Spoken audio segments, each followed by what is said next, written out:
अस्सलाम वालेकुम दोस्तों, कैसे हैं आप? अब तक ये चैनल आपने सब्सक्राइब नहीं किया, जरूर सब्सक्राइब कीजिए। साथ घंटी का निशान है, उसको लाजमी दबाइए। इस वीडियो को लाइक कीजिए, नीचे कमेंट कीजिए किस शहर किस मुल्क से ये वीडियो देख रहे हैं, ताकि मैं आप दोस्तों का शुक्रिया अदा कर सकूं। दोस्तों, 4 जजेस ने सुप्रीम कोर्ट ऑफ पाकिस्तान के एक फैसला दिया फौजी अदालतों के खिलाफ। लेकिन अब फौज क्या करने वाली है? ये जो इमरानदार जजेस जो कि इमरान खान की सहूलतकारी करते रहे थे, उन्होंने फौजी अदालतों में जो 9 मई के बाद मुकदमात गए थे उनको रोकने के लिए एक फैसला जारी किया और फौजी अदालतों को गैर कानूनी करार दिया। लेकिन अब जनरल आसिम मुनीर, जीएचक्यू फौज का रद्द-ए-अमल क्या होने वाला है, वो हिकमत अमली क्या है, पूरी जो कहानी है वो मैं आप दोस्तों को बताने वाला हूं। लेकिन पहले जिक्र हो जाए इमरान खान और शाह महमूद कुरैशी का। दोस्तों, इमरान खान और शाह महमूद कुरैशी के खिलाफ फर्द जुर्म आयद हो गई है। साइफर वाला मामला जो इमरान खान ने अपने हक में इस्तेमाल करने की कोशिश की थी, एक खत को जलसे में लहराकर, अब वो इमरान खान के गले पड़ गया है। फर्द जुर्म आयद हो गई है,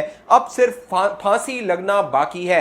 इमरान खान को इस केस में अगर सजा होती है तो ये सजा 14 साल की कैद या फिर सजाए मौत हो सकती है। जो अदालत थी वहां पर बड़ी दिलचस्प सूरत हाल हुई, क्योंकि इमरान खान जो थे उनको फर्द जुर्म के लिए अडियाला जेल में एक स्पेशल अदालत जो समाअत कर रही थी, जज अबुल हसनात जुल्करनैन की जो है वो अदालत में, वो वहां पर उनको पेश किया गया इमरान खान को, और साथ साथ शाह महमूद कुरैशी को भी अदालत में पेश किया गया। अदालत के अंदर जो मामलात हुए बड़े दिलचस्प थे और आपको वो जानने लायक थे कि आपको उसके हवाले से मालूम होना चाहिए। हुआ ये कि जो जज साहब थे वो अदालत में आके बैठे, जो इमरान खान थे उनको अदालत में लाया गया। जब वो कमरे में अदालत में दाखिल हुए तो इमरान खान ने जोरदार कहा कि नेल्सन मंडेला आ गया है, नेल्सन मंडेला आ गया है। तो वो जो आसपास लोग बैठे हुए थे कमरे के अंदर, वो हैरान और परेशान थे कि इमरान खान की ज़हनी कैफियत को क्या हो गया है। उसके बाद जो कुछ अदालत में हुआ उससे ये जो शक था कि इमरान खान शायद ज़हनी तौर पे अब मुस्तहकम नहीं रहा, स्टेबल नहीं रहा, उस मामले को और तकवीत मिली। अदालत के अंदर इमरान खान ने बच्चों की तरह मुख्तलिफ फरमाइशें जज साहब से करना शुरू कर दी, क्योंकि गुज़िश्ता समाअत के दौरान जज साहब से इमरान खान ने फरमाइश की थी कि लंदन में उनके जो बच्चे मौजूद हैं उनसे उनकी बात करवाई जाए। आपको मालूम है नवाज शरीफ साहब को जेल में डाला गया था। जब नवाज शरीफ साहब जेल में थे, जिसका जिक्र उन्होंने 21 अक्टूबर के अपने मीनार पाकिस्तान के जलसे में भी किया कि मैं जो जेल का ऑफिसर था उससे कहता रहा कि लंदन में मेरी कुलसुम नवाज से बात करवा दी जाए, लेकिन मेरी बात नहीं करवाई गई थी और बाद में मुझे खबर दी गई कि कुलसुम नवाज जो है वो इस दुनिया में नहीं रही। लेकिन इमरान खान ने ख्वाहिश का इजहार किया तो जज ने हुक्म दिया और इमरान खान की उनके बच्चों से लंदन में जो मौजूद है बात करवा दी गई। अदालत में इमरान खान साहब ने कहा, जज साहब मैं आपका शुक्रगुजार हूं, मैं आपका ममनून हूं, क्योंकि आपने हुक्म दिया था और मेरी लंदन में मौजूद जो मेरे बच्चे थे उनसे बात हो गई है। इमरान खान ने लेकिन कहा, एक मेरा गिला है आपसे, और वो गिला ये है कि अब तक मुझे साइकिल नहीं मिली, क्योंकि गुज़िश्ता समाअत में इमरान खान साहब ने जज साहब से फरमाइश की थी कि अदालत में उन्हें एक साइकिल चाहिए। तो जज साहब जो थे उन्होंने जो जेल हुक्काम थे उनकी जानिब देखा और कहा कि खान साहब की साइकिल कहाँ है। तो जेल हुक्काम जो थे उन्होंने कहना शुरू कर दिया कि मामलात उसको देखा जा रहा है, बंदोबस्त किया जा रहा है, जो भी कानूनी मामलात हैं उनको देखा जा रहा है और साइकिल जो है खान साहब को दे दी जाएगी। और फिर इत्तलात ये है कि वो साइकिल उनको अब जब मैं आपसे ये बात कर रहा हूं वो मुहैया कर दी गई है। साथ साथ खान साहब ने जो जज साहब से उनसे ये फरमाइश की कि मेरा जो कमरा है वो बहुत छोटा है, उसको बड़ा करवा दिया जाए। तो जज साहब ने कहा, पहले आपने एक ख्वाहिश का इजहार किया था तो हमने पूरा बैरक आपके लिए खुलवा दिया, आप क्या चाहते हैं? आप वहां पर कोई मैदान लगा के कोई खेलना चाहते हैं? साथ साथ जज साहब ने यह भी कह दिया कि आगे मुमकिन है कि खान साहब कहें मुझे मोटरसाइकिल भी चाहिए, जेल में मेरे लिए अडियाला में स्विमिंग पूल भी बना दिया जाए। तो जो इमरान खान साहब थे उनकी जो फरमाइशें थी उनको देख के लग रहा था कि इमरान खान का जो ज़हनी तवाजुन है वो ठीक नहीं है, वो स्टेबल नहीं रहा है। साथ साथ इमरान खान साहब ने जज साहब से कहा अदालत में, ये फर्द जुर्म आयद होने से पहले का मामला आपको बता रहा हूं, इमरान खान साहब ने जज से कहा कि जो मेरे घर का खर्चा है वो पूरा नहीं हो रहा, और बुशरा बीबी मेरे पास आई थी और बुशरा बीबी का कहना था कि मेरे जो खर्चे हैं वो पूरे नहीं हो रहे, मेरे पास पैसे खत्म हो चुके हैं, तो हुक्म दिया जाए कि मेरी जो चेकबुक है, क्योंकि जब 5 अगस्त को इमरान खान को हिरासत में लिया गया था, इमरान खान के मुताबिक जो पुलिस आई थी उन्होंने उनकी चेकबुक भी ले गए थे, लिहाजा वो चेकबुक जो है वो उनको दिलवा दी जाए। तो जज साहब जो थे अबुल हसनात, उन्होंने कहा कहीं आपने दरख्वास्त दी है, कहीं आपने पिटीशन दायर की है कि मुझे वो चेकबुक दे दी जाए? तो खान साहब जो थे उन्होंने कहा मुझे इस हवाले से मालूम नहीं है। तो ये वो कैफियत थी जो अदालत के अंदर हुई, लेकिन बाद में इस मामले के बाद जो अदालत थी उन्होंने इमरान खान और शाह महमूद कुरैशी पर फर्द जुर्म आयद कर दी। बाकायदा वो चार्जशीट जो थी वो पढ़कर सुनाई गई। इससे पहले 17 अक्टूबर को ये चार्जशीट जो है वो पढ़ के सुनाई जानी थी, चार्ज फ्रेम होना था, फर्द जुर्म आयद होनी थी, वो नहीं हो सकी थी। फिर 23 तारीख रखी गई, 23 अक्टूबर रखी गई, फिर 23 अक्टूबर को ये फर्द जुर्म आयद हुई। और अब इस फर्द जुर्म में जो इमरान खान पर इल्ज़ामात हैं इतने संगीन हैं कि इमरान खान का इन इल्ज़ामात से बचना मुश्किल ही नहीं नामुमकिन है। अब 27 अक्टूबर को वो जो गवाह हैं, तकरीबन 27-28 गवाह हैं, उनको पेश किया जाएगा और उसमें जो मरकजी गवाह है वो इमरान खान का प्रिंसिपल सेक्रेटरी आजम खान है, जिस पर इमरान खान को यकीन नहीं आ रहा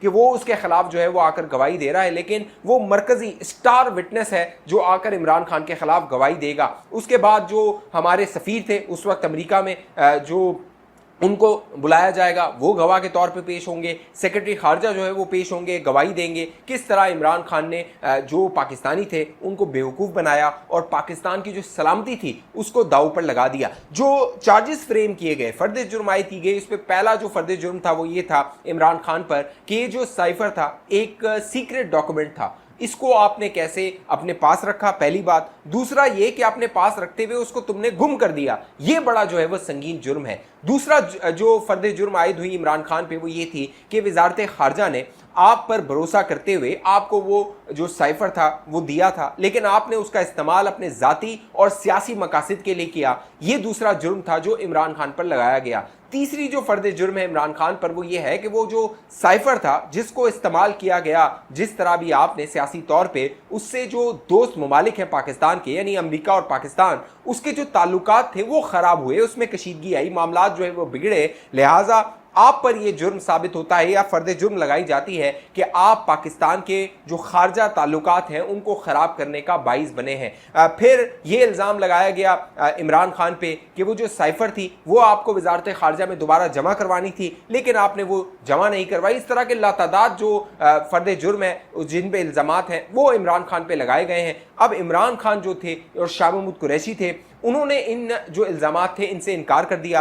पहले कोशिश थी तहरीक इंसाफ के वकला की ये जो फर्द जुर्म है जिस तरह 17 अक्टूबर को नहीं हो सकी थी, 23 अक्टूबर को भी ये आयद ना हो, लेकिन ये आयद हो गई है। अब दिलचस्प बात यह है कि 30 सितंबर को जो FIA है उसने चालान जमा करवाया था इस केस का, और 23 अक्टूबर को यानी महीना ख़त्म होने से पहले ही ये जो फर्द जुर्म थी इसका मामला हो गया। इससे पहले इमरान खान पे जितने भी केसेस हुए हैं, चाहे तोशाखाना का केस हो, चाहे दीगर इलेक्शन कमीशन में मामलात हो, इमरान खान की ये कोशिश रही थी, तहरीक इंसाफ और इमरान खान के वकला की ये कोशिश रही थी कि किसी तरह भी फर्द जुर्म आयद ना हो। जब फर्द जुर्म आयद हो जाती है, गवाह पेश हो जाते हैं, तो मामला फिर तेज़ी से आगे बढ़ता है और फिर जो फैसला होता है, अगर जुर्म किया है, जैसे वो फॉरेन फंडिंग वाला मामला था, उससे इमरान खान तकरीबन 9 साल तक जो है वो बचता रहा था, लेकिन फिर आखिरकार जब फर्द जुर्म आयद हो गई तो फिर इमरान खान के खिलाफ फैसला आया। लिहाजा अब फर्द जुर्म आयद हो गई है, अब इमरान खान का और शाह महमूद कुरैशी का इससे बचना मुश्किल ही नहीं नामुमकिन हो गया है। 27 अक्टूबर को गवाहान के बयानात आएंगे, उसके बाद मामला तेजी से आगे बढ़ेगा, इनको सफाई का मौका दिया जाएगा।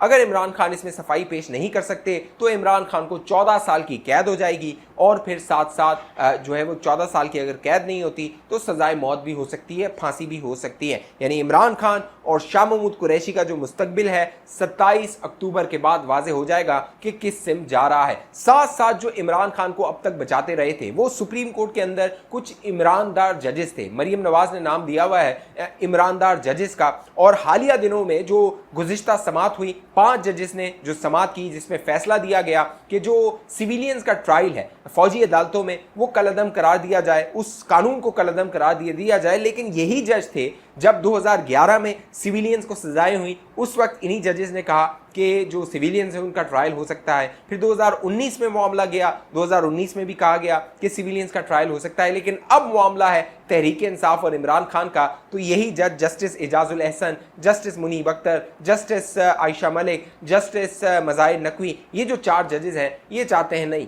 इमरान खान लाडला है उस पर आंच नहीं आनी चाहिए, और जो तहरीक इंसाफ वाले जो कारकुनान इमरान यूथी हैं उन पर आंच नहीं आनी चाहिए। लेकिन जो इस्टेब्लिशमेंट है उसने मसम्मम इरादा कर लिया है कि उन्होंने किसी भी 9 मई के बलवाई को नहीं छोड़ना है। इसकी जो एग्जाम्पल है जो फौज दे रही है, जो इस्टेब्लिशमेंट दे रही है, वो एक साबिक आर्मी चीफ की नवासी खतीजा शाह की सूरत में है। खतीजा शाह को आम माफ़ी नहीं मिल रही, तो आप इससे अंदाज़ा लगा लीजिए कि आम जो शहरी है, जिसकी कोई रसाई नहीं है, जिसके ताल्लुकात नहीं है, तो उसके साथ जो इस्टेब्लिशमेंट है वो क्या करेगी। यानी खतीजा शाह को रिलीफ मिलता है, उसको दूसरे मुकदमे में हिरासत में ले लिया जाता है, और जो इस्टेब्लिशमेंट है उसने अब ये फैसला किया है कि इस मामले पर रिव्यू में जाया जाएगा, एक नज़रसानी की दरख्वास्त दायर की जाएगी, और नज़रसानी की दरख्वास्त तक जो भी फौजी अदालतों में ट्रायल हो रहे हैं, तकरीबन 102 जो तहरीक इंसाफ के बलवाई थे उनको हवाले किया गया था मिलिट्री अथॉरिटी के पास, वो है उनके ट्रायल वहाँ हो रहे हैं, और बाकायदा सुप्रीम कोर्ट को भी बता दिया गया था